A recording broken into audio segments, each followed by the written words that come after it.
Bismillahirrahmanirrahim. Alhamdulillah rabbil alamin. Allahumma salli wa sallim wa barik ala sayyidina Muhammadinil amin wa ala alihi wa sahbihi ila yaumiddin. Rabbi shrah li sadri wa yassir li amri wahlul 'uqdatam min lisani yafqahu qawli. Shadaqallahul azim. Pada malam Kamis tadi kita membicarakan tentang tanda-tanda Imam Mahdi akan dibaiat. Yaitu yang pertama, munculnya sebuah bintang yang berekor dari ufuk timur, dan bintang itu akan kelihatan di atas langit selama 3 malam atau 7 malam berturut-turut. Yang kedua, gerhana bulan pada malam permulaan suatu bulan Ramadan, dan gerhana matahari pada pertengahan bulan Ramadan yang sama.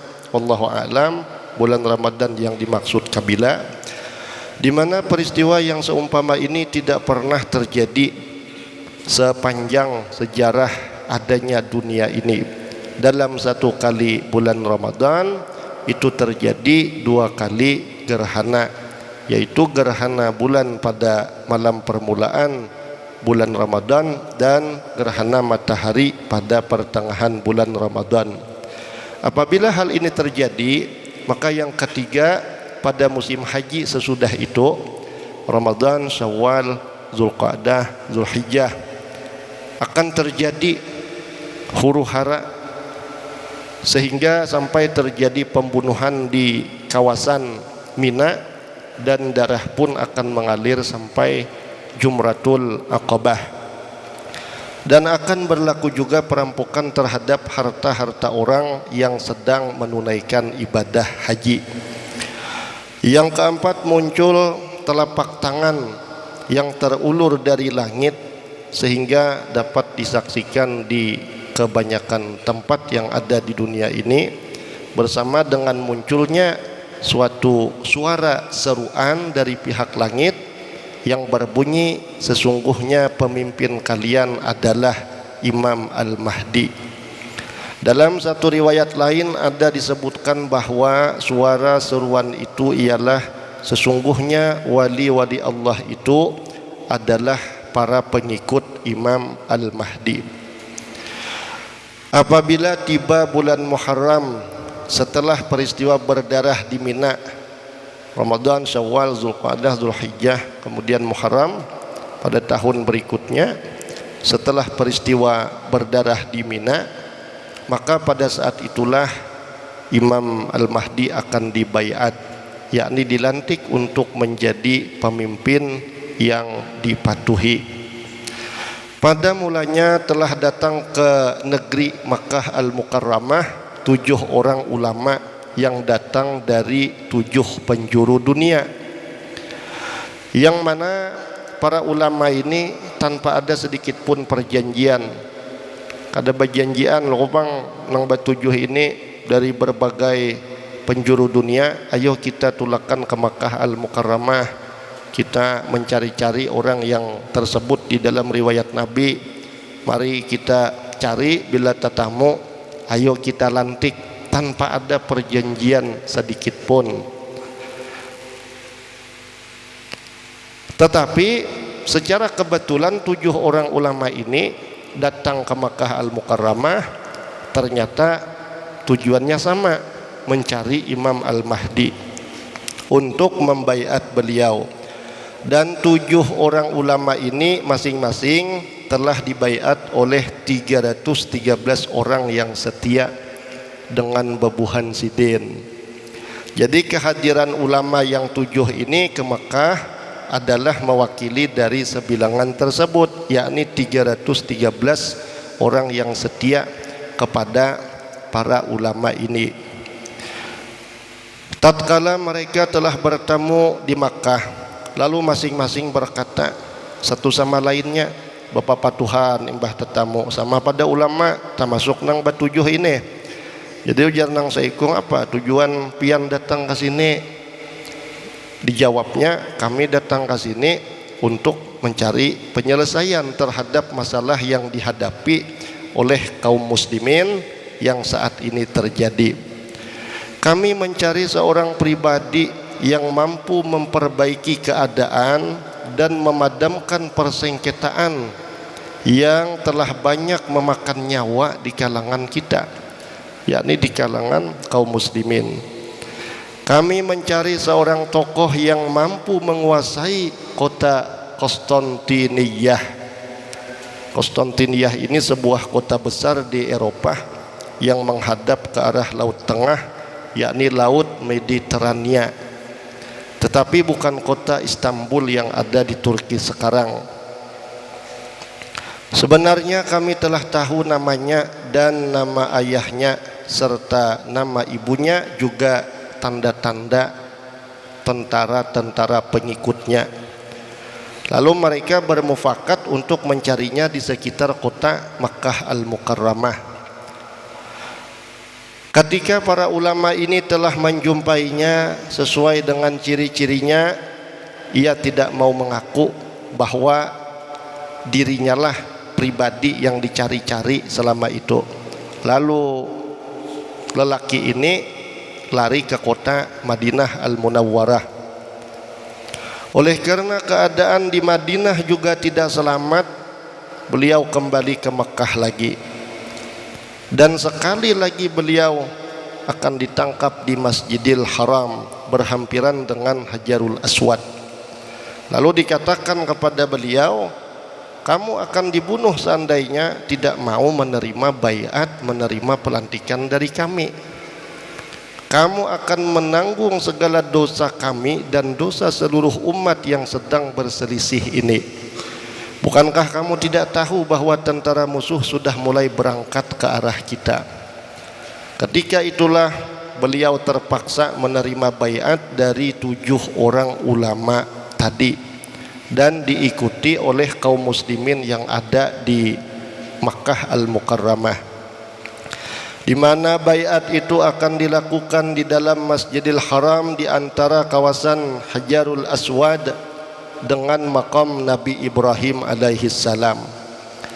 Dan setelah selesai dibaiat, Al-Mahdi akan memberi ucapan beliau dari atas mimbar, dan seterusnya beliau mendapat kepercayaan dan kecintaan dari seluruh lapisan kaum muslimin, sehingga terbentuk satu tentara yang bersedia berkorban apa saja yang mereka miliki.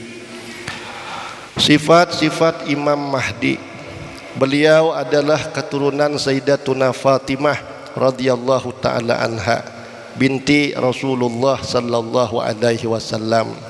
Nama beliau ialah Muhammad bin Abdullah. Nama Imam Mahdi Muhammad, nama ayah beliau Abdullah.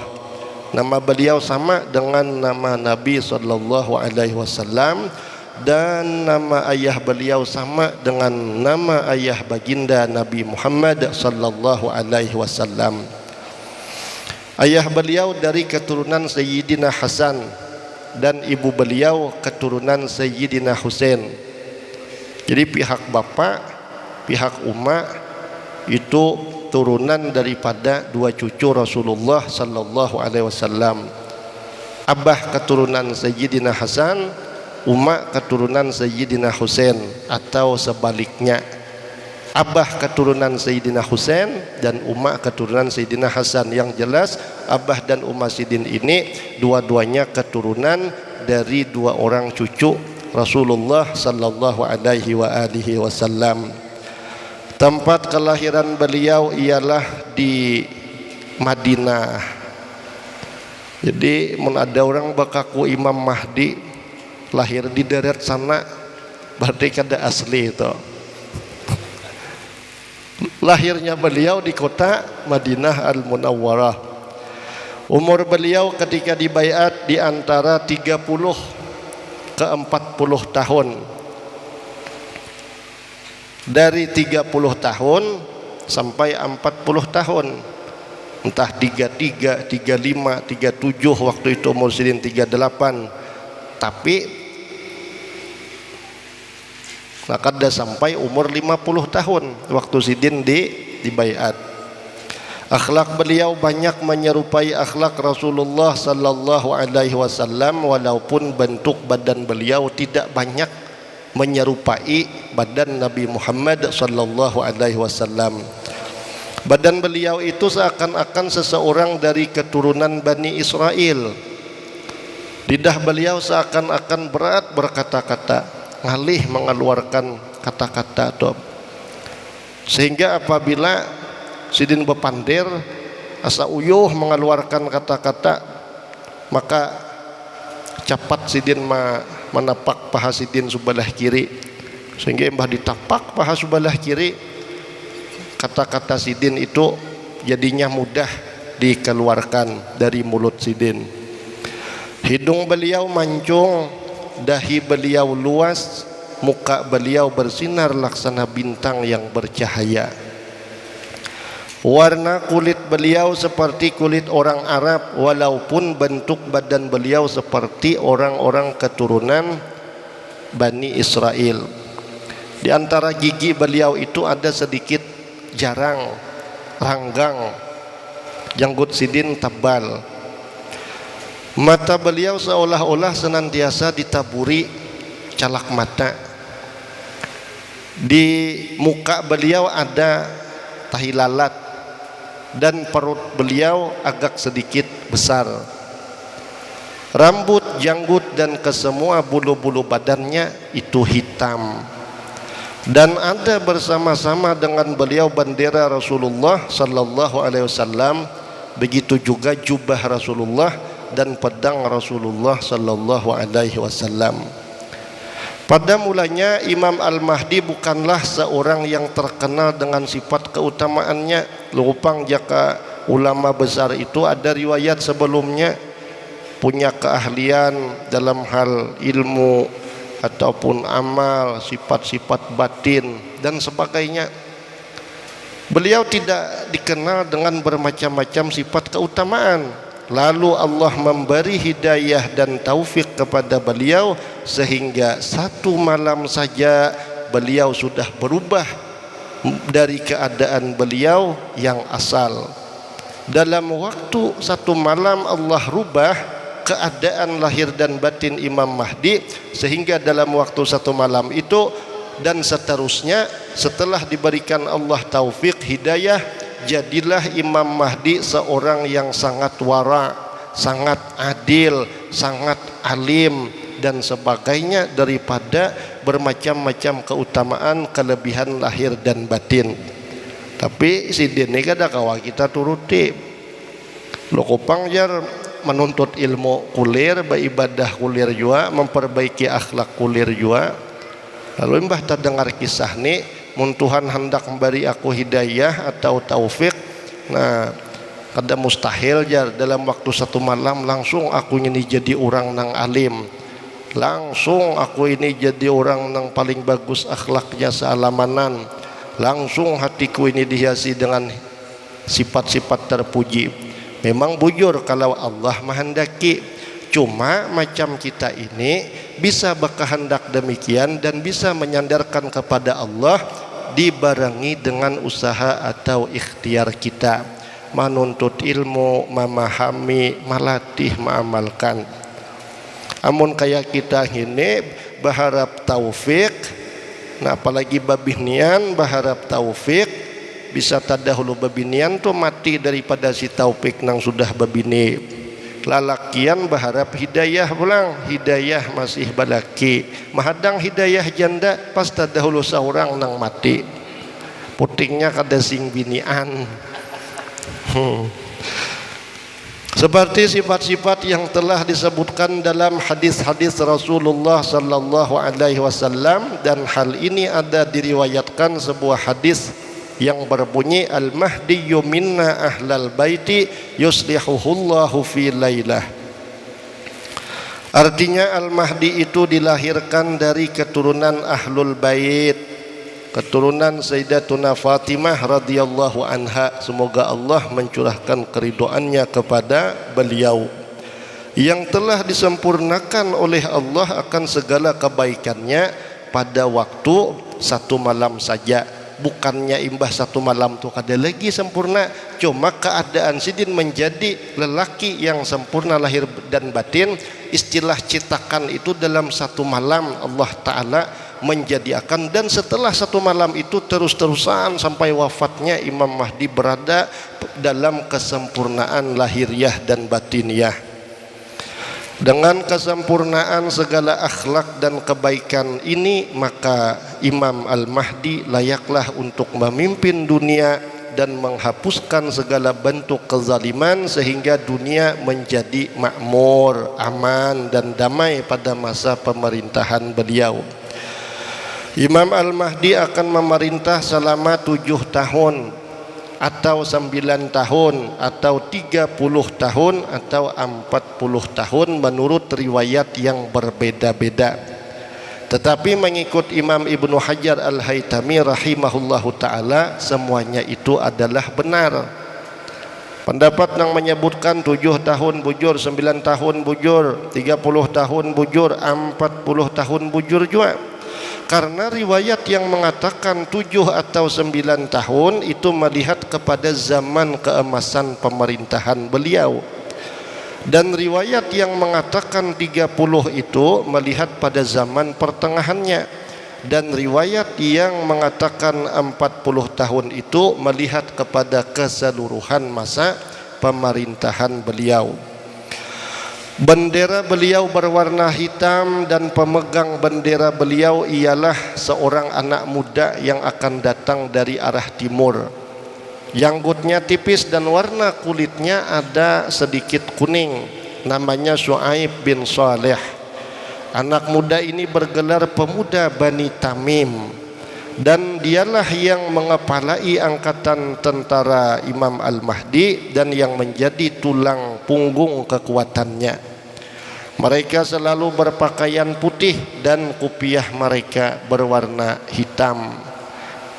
Di waktu malam bagaikan seorang yang khusyuk beribadah kepada Allah, tapi di waktu siang laksana singa yang lapar, maju ke hadapan menyerang musuh dengan tidak mengenal arti takut dan mundur, dan seakan-akan banyak mempunyai nyawa, yakni tidak takut sedikit pun akan kematian. Setelah mendengar pembaiatan Imam Al-Mahdi di Makkah, seorang penguasa zalim di Suriah yang dikenal sebagai As-Sufyani akan bergegas mengirim tentaranya ke Makkah untuk menumpaskan angkatan tentara Imam Al-Mahdi. As-Sufyani seorang raja zalim dari Suriah. Apabila tentara ini sampai ke suatu tempat yang bernama Al-Baida, yaitu suatu tempat yang berhampiran dengan kota Madinah Al-Munawwarah, maka tentara ini akan ditelan oleh bumi. Jadi kada sawat memerangi Imam Mahdi dan tentara Zidin, karena dalam perjalanan mendekati kota Madinah, tentara As-Sufyani ini ditelan oleh bumi. Tidak ada yang selamat kecuali 2 orang saja. Seorang dari yang berdua ini akan kembali ke Suriah membawa berita sedih naas tentara itu kepada As-Sufyani, dan 1 orang lagi akan pergi ke Makkah membawa berita gembira kepada Imam Al-Mahdi. Setelah itu Imam Al-Mahdi berangkat ke Baitul Maqdis untuk mengumpulkan kekuatan tentaranya. Pemuda Bani Tamim yang bernama Syuaib bin Saleh telah berhasil mengumpulkan tentara yang sangat besar jumlahnya, yang kebanyakannya adalah berasal dari arah timur Khurasan, dan seterusnya Imam Al-Mahdi memilih Baitul Maqdis sebagai markas atau pusat tentara Sidin. Pemuda Bani Tamim itu merupakan ketua angkatan tentaranya dan yang memegang panji-panjinya. Setelah Imam Al-Mahdi mengumpulkan kekuatannya, beliau terus memulai operasinya dengan menyerang As-Sufyani yang sangat zalim itu. Maka akan terjadilah satu pertempuran yang sengit antara tentara pimpinan Al-Mahdi dengan tentara pimpinan As-Sufyani di suatu lembah yang berhampiran dengan Baitul Maqdis. di mana pertempuran ini berakhir dengan kekalahan pada pihak tentara As-Sufyani, dan akhirnya As-Sufyani dapat ditangkap dan dibunuh di dekat sebuah gereja di Turzeta dekat dengan Masjidil Aqsa. Maka dengan itu Imam Al-Mahdi telah menguasai kebanyakan negara di Asia Barat. Setelah itu Imam Al-Mahdi mengirim tentaranya ke India, dan dalam masa yang singkat India dapat ditaklukkan. Lalu ditawanlah raja-raja Hindu dan diikat tangan-tangan mereka untuk diserahkan kepada Imam Al-Mahdi. Begitu pula akan banyak khazanah perbendaharaan India yang akan dipindahkan ke wilayah Masjidil Aqsa. Tidak lama setelah itu sampailah berita bahwa bangsa Rom telah menceroboh masuk ke kawasan A'maq, yaitu satu kawasan berhampiran dengan kota Aleppo Utara, Suriah, di dekat perbatasan Turki. Mendengar berita ini Imam Al-Mahdi terus berangkat bersama dengan tentara beliau untuk menangkis pencerobohan tersebut, dan akhirnya beliau berhasil memukul mundur tentara Roma itu sehingga mereka lari pulang ke negeri mereka, yakni Eropah. InsyaAllah karena kita sambung dengan bicara pembukaan Konstantiniyah Agung. Ini saja yang dapat sampaikan. Banyak-banyak minta halal, minta ampun. Mudah-mudahan kita seberataan dijadikan Allah Ta'ala sebagai hamba-hambanya yang istiqamah menuntut ilmu agama, ilmu zahir, ilmu batin. Diberikan Allah kekuatan, keistiqamahan mengamalkan segala macam bentuk ketaatan kepadanya dan kepada Rasulnya sallallahu alaihi wasallam. Mudah-mudahan zuriat-zuriat kita berataan dijadikan orang-orang yang soleh dan salihah. Mudahan kita husnul khatimah berataan. Ila hadratin Nabi Al-Fatihah.